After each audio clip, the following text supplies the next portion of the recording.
رسول الکریم اعوذ باللہ بسم اللہ الرحمن الرحیم. السلام علیکم خواتین و حضرات.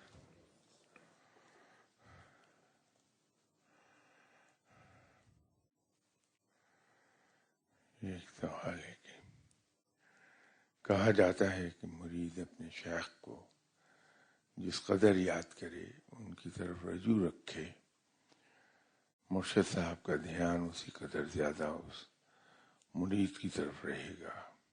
کنفیوژن یہ ہے کہ لوہا مقناطیس کو کیسے اپنی طرف کھینچ سکتا ہے. ازراہ کرم وضاحت کر دی ہے.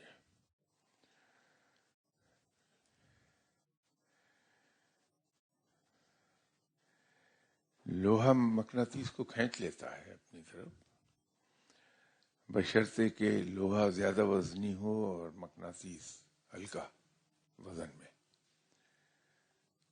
تو پھر بجائے اس کے کہ لوہا کھینچا جائے، مقناطیس لوہے کی طرف کھنچ جاتا ہے.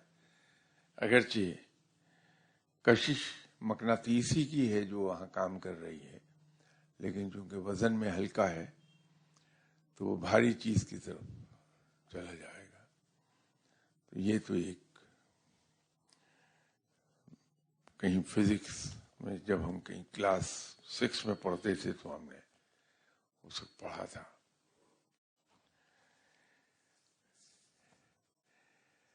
اصل میں یہ جو اس طرح کی چیزیں ہیں، اس کے لیے ایک خاص قسم کی ذہنی ساخت کی ضرورت ہوتی ہے، اور انفارچونیٹلی میری ذہنی ساخت وہ ہے نہیں کہ ان چیزوں کی طرف کبھی توجہ دے دوں کہ میں شیخ کو یاد کروں. اور دوسرا یہ ہے کہ جیسے میں نے عرض کی تھی کہ میرے مرشد صاحب نے فرمایا تھا کہ جو تمہیں پڑھنے کو میں نے دیا ہے وہ بس پڑھتے رہو، منزل پہ جا پہنچو گے. پھر خود ہی فرما دیا کہ تم پڑھو کیوں، ہمارا نام جپتے رہو منزل کو جا پہنچو گے. فرمایا نام بھی کیوں جپو، صرف ہم سے پیار کرتے رہو تو منزل پہ جا پہنچو گے.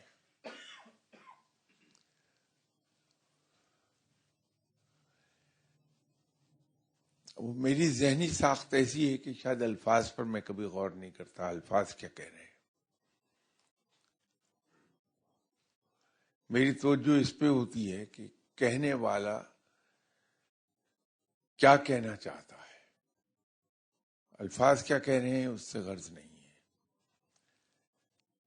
کہنے والے نے کہا کیا ہے، تو میں تو اس کو اس طرح اینالائز کر لوں گا اپنے مرشد صاحب کے فرمان کو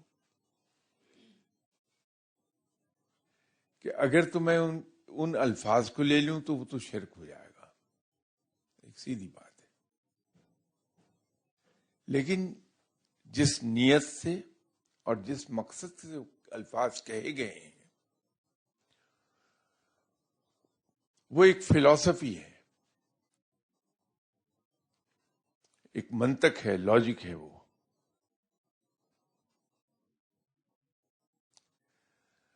وہ منطق اور لاجک یہ ہے کہ میں اگر اپنے شیخ سے بہت پیار کرتا ہوں، ان سے عشق ہے مجھے، جو کہ ہے، تو مجھے اندیشہ ہر وقت یہ رہے گا کہ میں اپنے مرشد صاحب کی بتائی ہوئی راہ سے ایک قدم بھی لیفٹ اینڈ رائٹ نہ جاؤں، ورنہ وہ مجھ سے ناراض ہوں گے.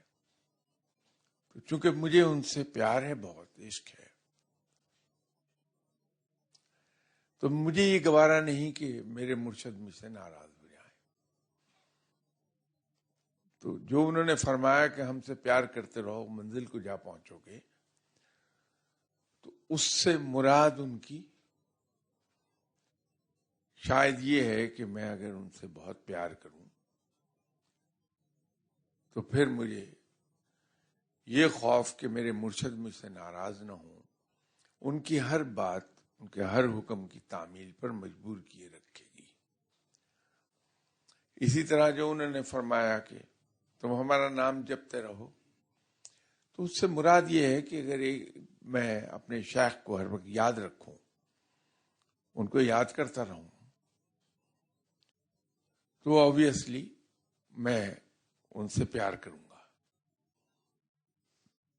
یاد وہی رہے گا جس سے مجھے پیار ہے۔ بات پھر وہیں چلی گئی۔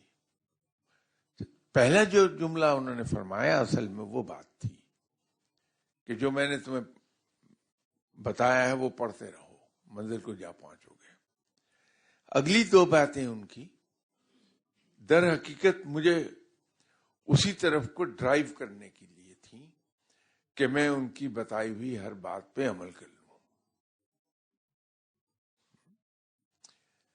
اب یہ منطق ہے۔ ویسے تو اگلے دن ایک صاحب نے مجھے کہا کہ یہ میرے موبائل پر پڑھیے، یہ کیا ہے، پڑھیے کیا، وہ ویڈیو تھی اصل میں۔ تو اس میں ایک صاحب ڈیفائن کر رہے تھے کہ وہ منطق یا لاجک کس کو کہتے ہیں۔ تو وہ سنا رہے تھے کہ ایک صاحب نے، جہاں سے میں نے سننا شروع کیا، میں وہیں سے صرف بتا پاؤں گا، اس سے پہلے کیا تھا میرے علم میں نہیں۔ تو چودھری صاحب سے کہا کہ جناب، چودھری صاحب نے ان سے پوچھا کہ شہر تم کیا کرنے گئے تھے؟ اس نے کہا جی میں پڑھنے گیا تھا۔ تو پڑھ کے کیا ملے گا تمہیں؟ تو نے کہا جی پڑھ کے میرا دماغ جو ہے منطقی ہو جائے گا۔ میں نے کہا وہ منطقی ہو جائے گا کیا مطلب ہے؟ تو انہوں نے کہا جی میرے لاشعور میں ایک شعور پیدا ہو جائے گا۔ میں نے کہا کہ یہ تو پہلے سے بھی مشکل بات کہہ دی تم نے، تو اس کو ایکسپلین کرو۔ میں نے کہا جی میں منطق سیکھ جاؤں گا۔ میں نے کہا وہ کیا ہوتی ہے؟ میں نے کہا کہ دیکھیے میں سمجھاتا ہوں منطق کیا ہوتی ہے۔ تو اس نے پوچھا کہ چودھری صاحب آپ کے گھر میں کتا ہے؟ میں نے کہا ہاں ہے، ایک کی بجائے دو ہیں۔ اس کا مطلب آپ کا گھر بڑا ہے کافی، جس میں دو کتے رکھے ہیں آپ نے؟ نہیں کافی بڑا گھر ہے، اس کا مطلب آپ کے یہاں اور مال مویشی بھی ہوگا؟ کہ اللہ کا شکر ہے گائے بھینسیں بیل ہیں۔ انہوں نے کہا جی اس کا پھر مطلب یہ ہوا کہ آپ کے والدین بڑے نیک آدمی تھے، بڑے اچھے لوگ تھے، کہ انہوں نے آپ کی سہولت کے لیے اتنا بڑا مکان بنایا۔ بات تو درست ہے، کیا اس کا مطلب یہ ہے کہ بڑے محنتی لوگ تھے، تو یہ اتنا بڑا گھر بنا کے آپ کے حوالے کر دیا۔ ان کا بات یہ درست ہے، صحیح ہے۔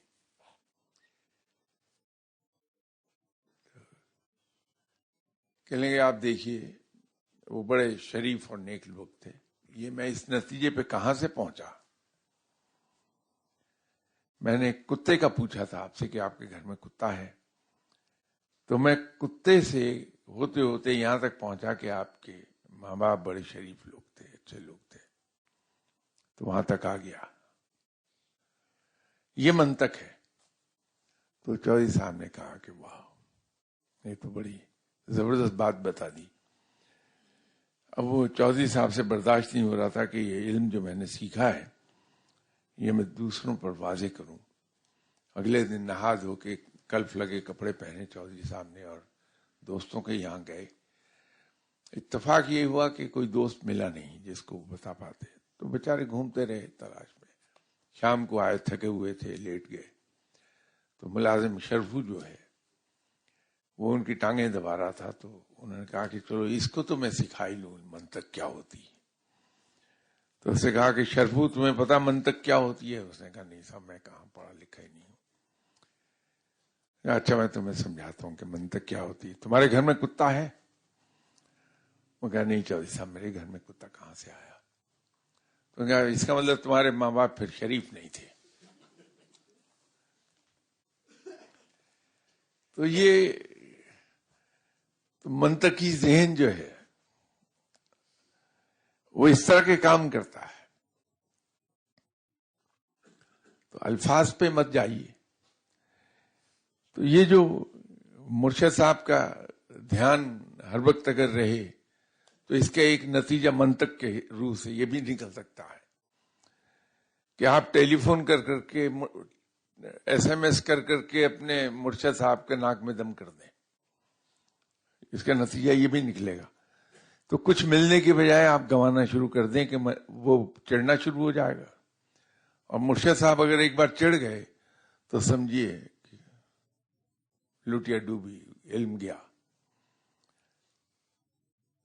کیونکہ جس کو اتنا یاد کریں گے اس کو ٹیلی فون ضرور بندہ کرے گا یا ایس ایم ایس کرے گا. وہ میں ویسے بھگتتا رہتا ہوں اس بات کو. کوئی 250-300 ایس ایم ایس آتے ہیں روز. اور سب سے خوبصورت جو چیز ہوتی ہے ان میں ہر آدمی یہ سمجھتا ہے کہ میں نے ایس ایم ایس کیا، شاہ صاحب کو معلوم ہے کہ یہ کس کا ایس ایم ایس ہے. کبھی نام نہیں دیں گے اپنا نیچے، تو پتہ ہی نہیں چلتا کون کیا کہہ رہا ہے مجھے. بس اس میں یہ احتیاط کیجیے. ہم نے بہت بچپن میں والدین اپنے والدہ سے، والد تو خیر وہ بعد میں پتہ لگا کہ ہمارا یہ امپریشن کہ وہ انگریزوں سے بڑھ کے انگریز تھے وہ غلط تھا. وہ تو پیر مہر علی شاہ صاحب بڑے قریبی مریدوں میں سے تھے جن کو پیر مہر علی شاہ صاحب بڑا عزیز رکھتے تھے. تو والدہ سے یہ ہوتا تھا کہ فقیر کے دل میں اتر جاؤ، وہ احتیاط کرو کہ تم سے چڑ نہ جائے کہیں، اس کے دل میں اترو.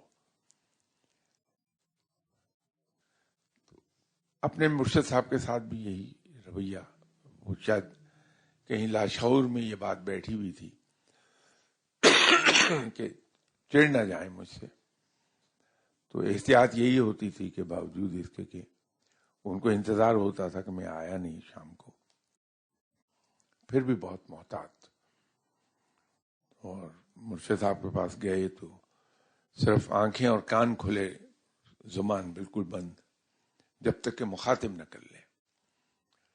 تو بعض کا گھنٹہ 2 گھنٹے بیٹھے، مخاطب نہیں کیا، آپ بولے نہیں، صرف جاتے ہوئے ہلکے سے سلام کیا. جو جگہ میری مخصوص انہوں نے کی ہوئی تھی وہاں بیٹھ گیا، وہیں سے سلام کیا، اٹھ کے چلے آئے. انتظار تھا کہ جب ضرورت محسوس کریں گے مخاطب کر لیں گے مجھے. تو اس سے ایک فائدہ یہ ہوتا ہے کہ مرشد صاحب چڑھتے نہیں ہیں. اور ایک دوسری بات یہ ہے کہ سننے والا ہمیشہ فائدے میں رہتا ہے، کہ وہ ریسیونگ اینڈ پر ہے. مرشد صاحب بول رہے ہیں، وہ اسے غور سے سن رہا ہے، تو مرشد صاحب کی باتوں سے علم اخذ ہو رہا ہے اس کو. لیکن اگر بولے گا وہ بندہ اور مرشد صاحب سنیں گے تو جو اس کے اندر ہے وہی بول پائے گا، آگے بڑھے گا تو نہیں کہیں. تو یہ سب میں اچھا نسخہ ہے.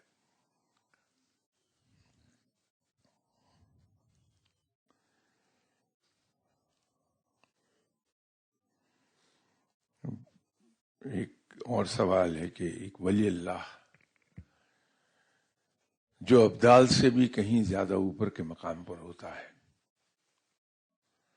اور ایک وقت میں 40 مقامات سے بھی زیادہ مقامات پر موجود ہو سکتا ہے، کیا ممکن ہے کہ بظاہر جسمانی طور پر وہ کسی محفل میں بھی موجود ہو اور ٹھیک اسی وقت کسی دوسرے، تیسرے، چوتھے مقام پر بھی کوئی روحانی ڈیوٹی بھی سر انجام دے رہا ہو اپنے جسمانی وجود ہی کے ساتھ؟ اور اگر ہاں تو یہ کون سی ڈائمینشن ہے، یہ کیسے ہوتا ہے؟ یہ تو بہت مزے کی دنیا ہے. دیکھیے ایک ذرا سی کریکشن کر لیجئے. ولی اللہ ابدال سے اوپر نہیں ہوتا، ابدال ولی اللہ سے اوپر ہوتا ہے. در حقیقت ولی اللہ کوئی مقام نہیں ہے ولایت کا. یہ بالکل ایسا ہے، ہر وہ آدمی جو فوج میں ہے irrespective of his rank، سپاہی سے لے کے 4 اسٹار جنرلز، وہ سب فوجی ہیں، سولجرز. تو ایک آدمی جو ولایت کے لوئسٹ درجے پر فائز ہے، جس کو اخیار کہتے ہیں، عمران کہتے ہیں، یہ دونوں نام استعمال ہوتے ہیں، یہ ولایت کا لوئسٹ درجہ ہے. تو اخیار یا عمران سے شروع ہو کر وہ انتہائی اوپر مقام تک چلا جائے، شہید کے مقام تک چلا جائے، سب ولی اللہ ہیں. تو ولی اللہ کوئی مقام یا عہدہ نہیں ہے، کوئی درجہ نہیں ہے. وہ ابدال باقاعدہ ایک مقام ہے، اس میں درجہ ہے ایک. یہ ابدال کی آپ نے صفت لکھی ہے کہ وہ ایک وقت میں کئی جگہوں پر پایا جاتا ہے. لیکن یہ میں ایک اس سلسلے میں بتا تو دیا علمی نقطۂ نظر سے میں نے، لیکن اگر آپ مجھ سے پوچھیں گے میری ذاتی رائے،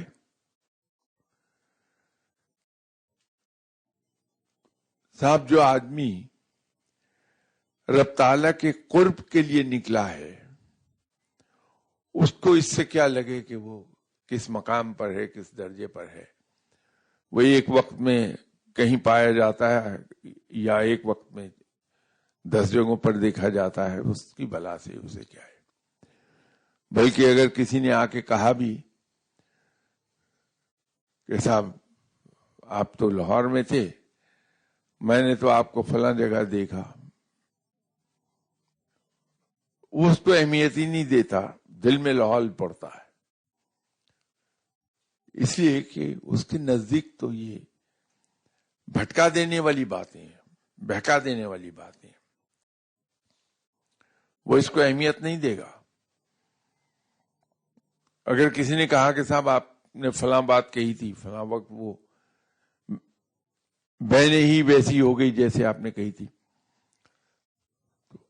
وہ کہنے والے کو تو کچھ نہیں کہے گا، لیکن دل میں لاحول پڑے گا کہ مجھے شیطان تکبر میں نہ مبتلا کر دے، اور ساتھ اللہ کا شکر ادا کرے گا کہ یا اللہ تیری بڑی مہربانی، تو نے میری عزت رکھ لی اور یہ بات میری پوری کر دی.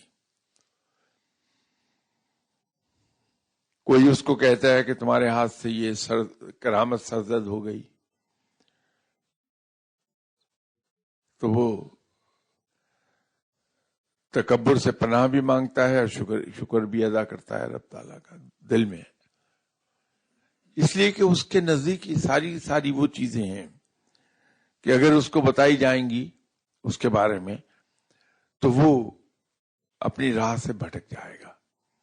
اس کی راہ تو ایک بڑی سمپل راہ ہے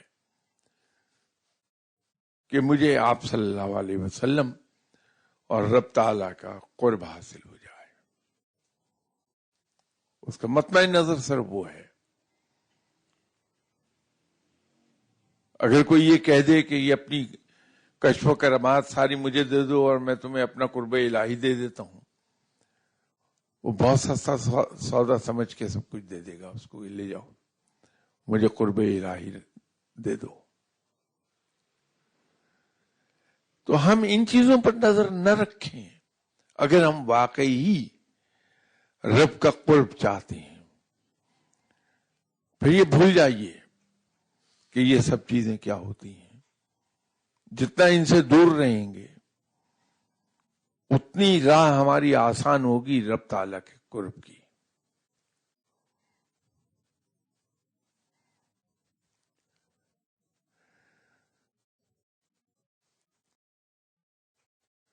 فقیر نہ اپنی تعریف سے خوش ہوتا ہے نہ اپنی برائی بیان کیے جانے پر کسی سے ناراض ہوتا ہے. اس کے لیے یہ کوئی معنی نہیں رکھتے. اس کی نظر تو ایک جگہ ہے کہ رب تعالیٰ اور اس کے رسول صلی اللہ علیہ وسلم مجھ سے راضی رہے ہیں بس. باقی کوئی کیا کہتا ہے کہتا رہے. چونکہ یہ ایک ایسا رویہ ہے یہ دوسروں کو انوائے کرتا ہے کہ مجھے یہ بندہ اہمیت نہیں دے رہا. اور اسی لیے میں نے ایک دن عرض کیا تھا کہ جو لوگ اللہ کی راہ پہ چلتے ہیں ان کی مخالفت بہت ہوتی ہے. اور ایک جنرل فارمولا ہے کہ 1/3 لوگ ان کی فیور میں ہوتے ہیں, 2/3 لوگ ان کے مخالف ہوتے ہیں. ان کا یہ رویہ دوسروں کو خلاف کر دیتا ہے ان کے. وہ بادشاہ کی تعظیم میں کبھی کھڑے نہیں ہوں گے. بادشاہ بیٹھا ہوا ہے, اس کو انہوں نے ریسیو کیا بیٹھے بیٹھے. اس کے برعکس کوئی ریڑا چلانے والا آ گیا, کوئی ریڑھی والا آ گیا, کوئی مزدوری کرنے والا آ گیا, تو اس کو نہ صرف کھڑے ہو کر بلکہ 2 قدم آگے جا کے ریسیو کر لیں گے. تو انوائے تو ہونا ہی ہے بادشاہ نے.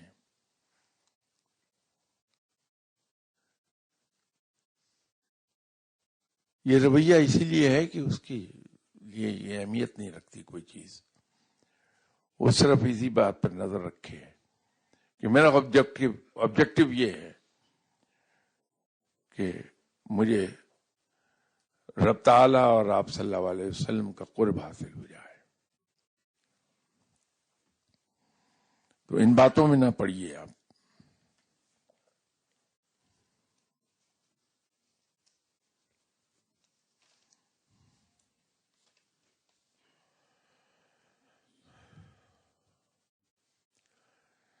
ایک سوال یہ ہے کہ کیا وجہ ہے کہ روحانیت کی راہ پر چلنے والے شخص کی زندگی میں ایسا وقت آتا ہے جب اسے کئی لحاظ سے بالکل تنہا کر دیا جاتا ہے.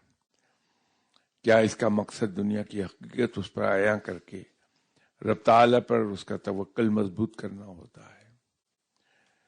یہ سچ ہے کہ یہ مقام آتا ہے انسان پر,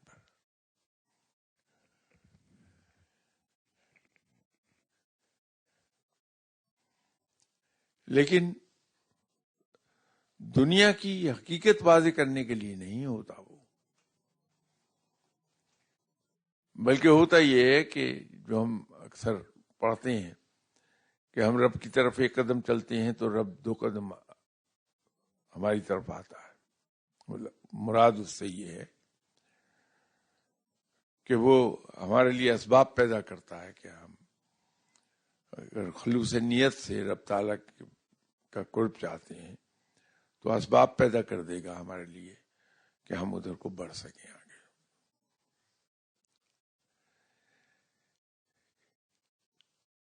جو چیز اس راہ میں یا یوں کہ یہ غور و فکر میں رکاوٹ ہے وہ کمپنی ہے.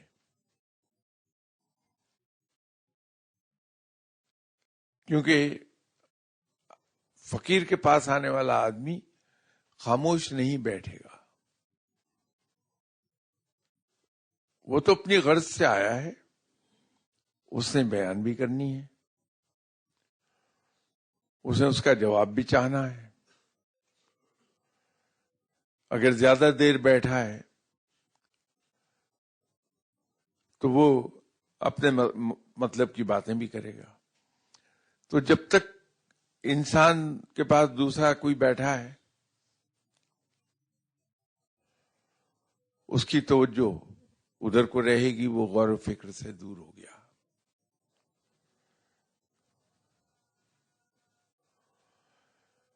جتنے زیادہ لوگوں کے ساتھ ملے گا اتنی ہی قسم کی باتیں سنے گا وہ، اور بہت سی باتیں اس کے ذہن میں رہ جائیں گی. جب وہ عبادت کر رہا ہوگا تو ذہن میں وہ خیالات چلتے رہیں گے، کنسنٹریشن نہیں ہوگی.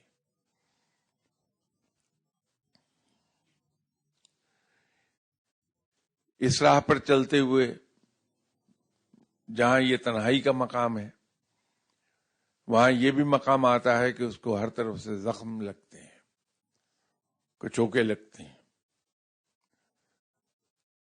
ہر طرف سے اسے سوئیاں چبھائی جاتی ہیں. اب چونکہ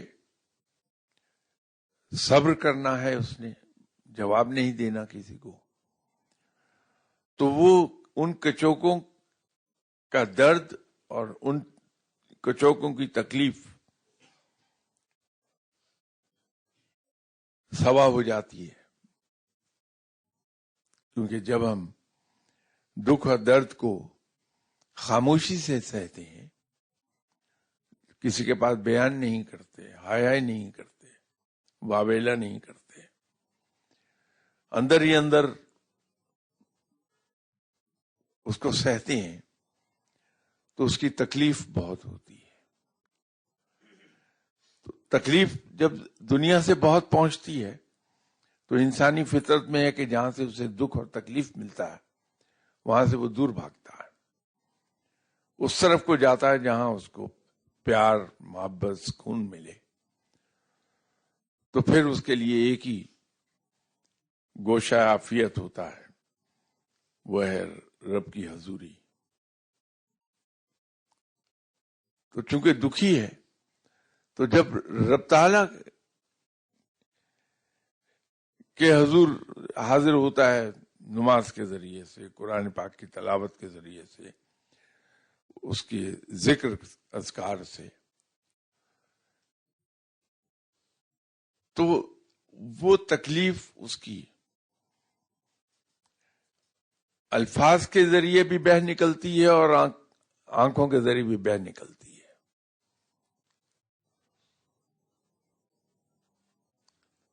رب کو بڑی شدت اور درد سے وہ اسے یاد کرتا ہے.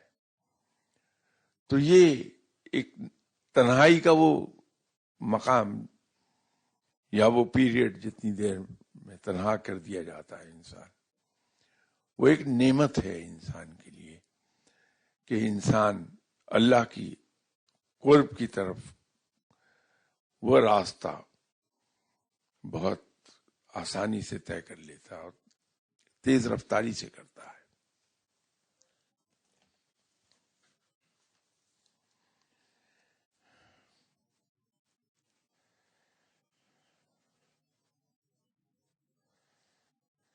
یہ ایک اور سوال ہے کہ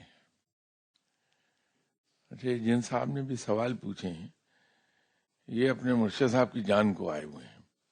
یہ پھر سوال مرشد صاحب ہی کا ہے کہ ایک انسان اپنے مرشد صاحب کی مسلسل محنت، توجہ، تربیت اور محبت کی وجہ سے دنیاوی پریشانیوں کو نظر انداز کر کے کسی حد تک سیٹی بجانا سیکھ لے، لیکن جب اپنے روحانی معاملات دیکھے جہاں اللہ اور آپ صلی اللہ علیہ وسلم سے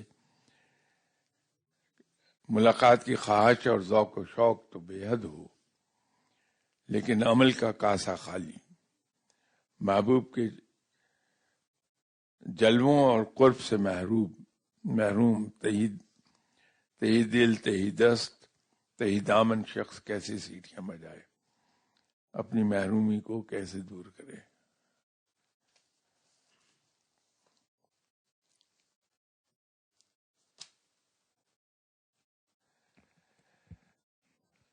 یہ اس سوال میں دو تضاد بیان کیے ہیں اپنی ذات کے بارے میں، جن صاحب نے بھی سوال پوچھا.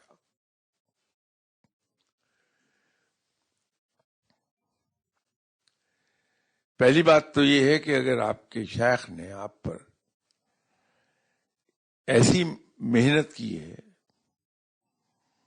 بقول آپ کے مسلسل محنت، توجہ اور تربیت اور محبت،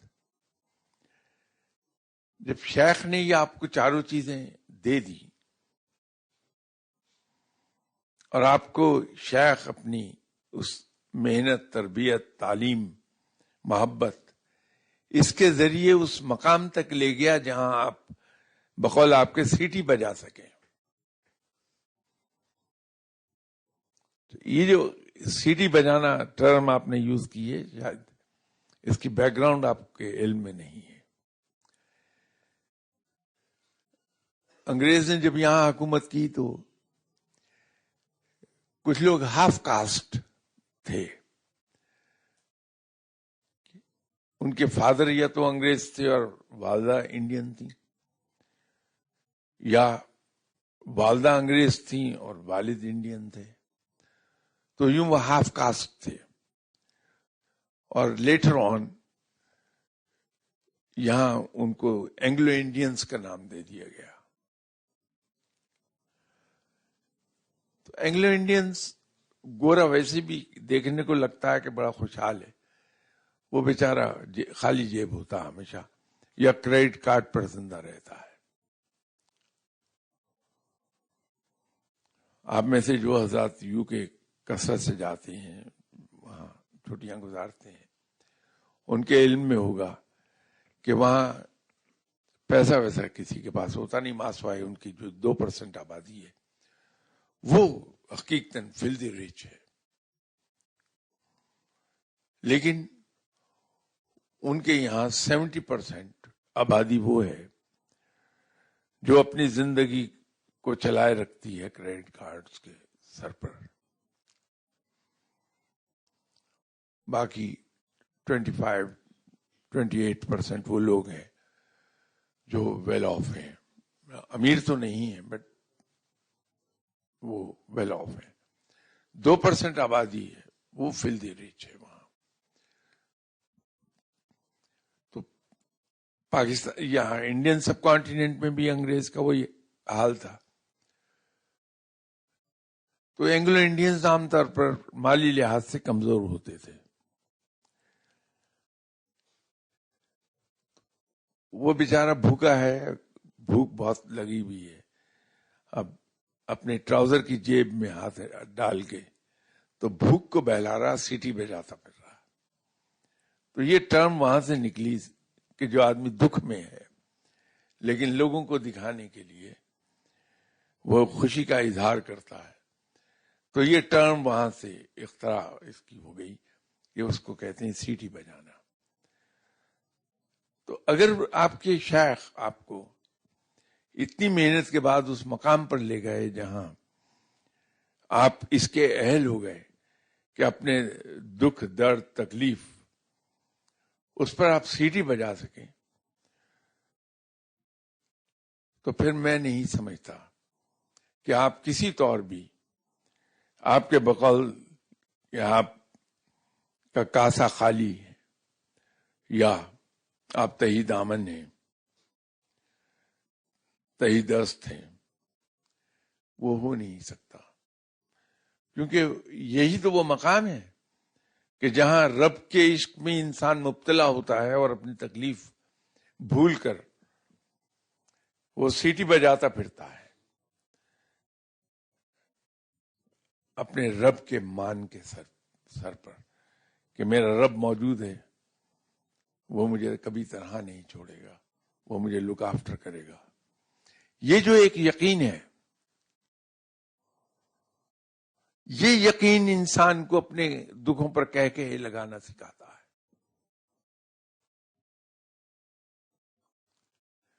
تو اگر آپ کے شیخ اس مقام تک لے گئے تو پھر تو اپنے اوپر نظر دوڑائیں گے تو یہ ہو نہیں سکتا کہ انسان کا دھیان اپنے رب پر نہ جائے کہ میرا رب ہے میرا رب مجھے لک آفٹر کرے گا، میرا رب مجھے بے سہارا نہیں چھوڑے گا. یہ ایک ایمان خود بخود آتا ہے. تو جس کو یہ چیز حاصل ہو گئی، میرے خیال میں تو دنیا کا امیر ترین شخص ہے وہ. اس کا دوسرا پہلو ضرور قابل غور ہوتا ہے. یہ آپ کے مرشد کا اعجاز ہے کہ آپ کی تربیت ایسی کر گئے وہ کہ آپ کو اپنا آپ چھوٹا دکھائی دیتا ہے. یہ جو آپ نے تہی دامن لکھا، تہی دست لکھا، یہ اصل میں آپ کے علمی لحاظ سے غریب ہونے کی نشانی نہیں ہے. یہ آپ کے مرشد کی تربیت کا اعجاز ہے کہ آپ اپنے آپ کو چھوٹا سمجھتے ہیں. یہ بہت بڑی نعمت ہے، اس لیے کہ انسان میں تکبر نہیں آئے گا. تو اس لحاظ سے یہ رحمت ہے کہ انسان کو اپنا آپ بالکل خالی اور چھوٹا دکھائی دے، اور ایک صحیح معنوں میں دکھاوے کا نہیں بلکہ صدق دل سے انسان یہ سمجھے کہ میرے پاس کیا ہے، میں کیا ہوں، کچھ بھی نہیں ہوں، تو خالی ہاتھ ہوں میں. اس طرح اس کو ہر آدمی اپنے سے بڑا دکھائی دے گا، اور جب ہر آدمی اس کو اپنے سے بڑا دکھائی دے گا تو وہ عاجزی ہو جائے گی، اور عاجزی رب کو بہت پسند ہے، وہی پھل دیتی ہے.